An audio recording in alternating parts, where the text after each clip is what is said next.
ngo igiteramo carahombye bivanye no kungene abagiteguye batiyumviriye ukungene boshobora gukorana n'abandi bantu bakomeye cyane basanzwe bategura ibiteramo ngaha mu gihugu cy'u Burundi.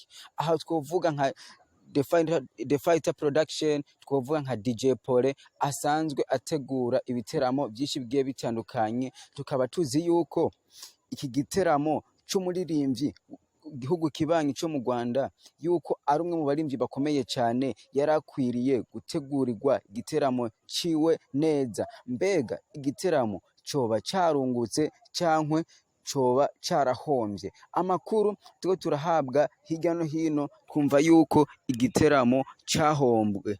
Yes, bakunzi ba Curo TV, kuri mikoro muri kumwe na Jasmine Masambamba, ngire ndabashikirize amakuru menshi agiye atandukanye avugwa muri entertainment muri rusangi.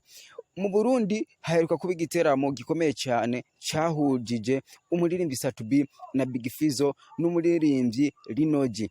Abo ni bamwe bari bagize igiteramo ndetse baherekeza umuririmbyi w'umunyarwanda azwi ku izina rya Ben. Muri kino gihe akaba asanzwe atuye muri Etazini. Ati mbega byagenze gute? Kubera iki igiteramo beshe ko baravuga yuko cahombye? Ndetse ndabibutse yuko hariho inkuru hirya no hino igitandukanye bavuga yuko hariho telefone yoba yaribwe nk'uko bigaragara ku buhinga ngurukana bumenyi, ikaba yaribwe ngo n'umwigeme w'umuririmbyi w'umurundi. Ivyo nivyo cankwe sivyo? Ubandanye mudukurikirana mukana subscribe na comment tuga tubazanire amakuru atohoje neza. Kino giteramo ni kimwe mu biteramo byari bikwiye yuko bihabwa promotion ihagije. Mbega beshi baribaza promotion kweri yoba yari ikwiye cankwe ntiyari ikwiye? Abantu beshi bavuga yuko Ben ari umwe mu baririmbyi bakomeye cyane, ariko ataravye ugukomera kwiwe, ndetse yagerageje kwereka urukundo abarundi nk'uko n'abarundi bamweretse urukundo. Yarazungurutse mu maradiyo yose agiye atandukanye, yashoboye kumuha ubutumire, nta radio nimwe yoba atagiyeko.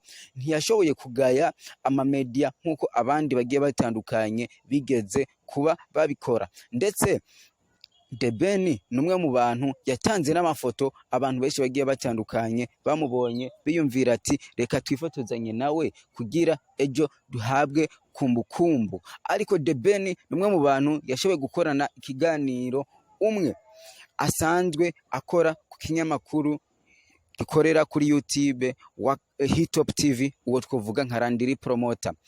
Ben numwe mu bantu twashoboye kubona akorora amosozi ari hejuru kuri stage. Beshi bakibaza ati mbega nibiki? Yababaye no kungene uko yabonye abantu baje siko yabyifuza, kubwiwe yari yifuza yuko abantu bokuzura. Beshi tukibaza mbega igiteramo cari giteguye neza cyangwa hari akandi kanenge kuba karabayemwo bigatuma adashobora kuzuza nkuko byategerezwa.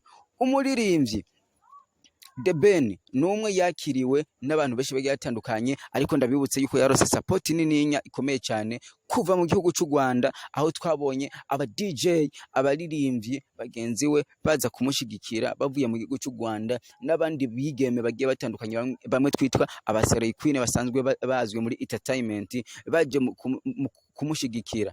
Aho twabonye umuririmbyi nka Dr. Clout w'umurundi aje gushigikira ndetse no guperforminga, araperforminga. Turabona n'undi muririmbyi kazi beshi bibaza yuko yoba yidandaza, ariko yarashoboye gusigura uko yidandaza, azwi ku izina rya Mokens. Muri kino gihe turazi yuko Bruce Melody aheruka mu gihugu cy'u Burundi.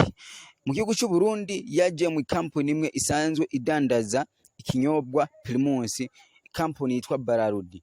Twarabonye ifoto ari mu muduga hejuru, beshi bavuga ati mbega kubera iki uno muririmbyi Ben yoba yashoboye kuja gukora ikindi giteramo, uwundi muririmbyi mugenzi we bataramumanura akaba ari agaragara kuri video yiwe. Ayo ugo rusaku rukaba rwavuye mu gihugu cy'u Rwanda, beshi bakavuga ati abaririmbyi bo mu Rwanda bamufitiye jaruzi, abandi bakavuga ati abaririmbyi mu Burundi nabo bamufitiye jaruzi. Mbega umuririmbyi nka Ben kutuzuza igiteramo cambere mu gihugu cy'u Burundi koba ari kumwanka cankwe ishavu barita kuwateguye igiteramo. Abantu benshi bagiye batandukanye baravuze ati uwateguye ibiteramo yarakwiye abantu bashobora kumufasha gukora promo bivanye no kungene ngo amafaranga yashizemo yari menshi cyane. Guhagurutsa Satubi na Bige Fizzo ni igikorwa gikomeye cyane, ndetse no guhagurutsa The Ben na timu yiwe sikupfa gukorokerako. Abantu benshi bakibaza mbega amahera ya depansije yoba yarakuyemwo, cyangwa mu kindi gihe niyumvira gukora ikindi giteramo azoshobora guhamagara abasanzwe bamenyereye gutegura ibiteramo bakabandanya bamusapotinga bamufasha. Ayo makuru ariko aravugangwa ahantu henshi hagiye hatandukanye, ndetse abantu benshi bakibaza yuko umuntu yateguye ibiteramo atarasanzwe abimenyereye, aho ikintu cyabuze promotion yarabonetse, ariko utegura indani abantu staff yuko bitari biteguye neza, hariho ibindi bintu byari bikwiriye gukorwa. Ni The Ben yasanzwe yavuze ati jewe uwuza kugura itike ya VIP ndifotozanya nawe, hanyuma ejo mu gatondo shanzinduka iwe twongere dusangire n'icyayi muhira. Benshi tukibaza ati mbega yoba yarabikoze cyangwa ntiyabikoze? Yes, bakunzi ba Kuri TV bandanye mukanda subscribe na comment, turabazana amakuru menshi agiye atandukanye, ariko ndabibutse yuko kuri mikoro mwari kumwe na Jasmine Masambamba. Turakunda cyane. Ngo igiteramo cyarahombye bivanye no kungene abagiteguye batiyumviriye ukungene boshobora gukorana n'abandi bantu bakomeye cyane basanzwe bategura ibiteramo ngaha mu gihugu cy'u Burundi.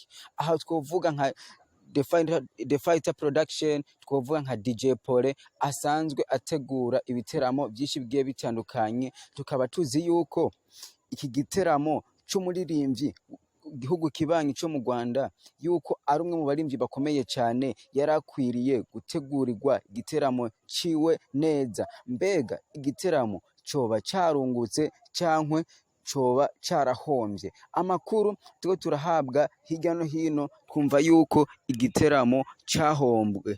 Yes, bakunzi ba Kuri TV, kuri mikoro muri kumwe na Jasmine Masambamba, ngire ndabashikirize amakuru menshi agiye atandukanye avugwa muri entertainment muri rusangi. Mu Burundi haheruka kuba igiteramo gikomeye cyane cyahujije umuririmbyi Satubi na Bige Fizzo n'umuririmbyi Rinoji. Abo ni bamwe bari bagize igiteramo, ndetse baherekeza umuririmbyi w'umunyarwanda azwi ku izina rya The Ben. Muri kino gihe akaba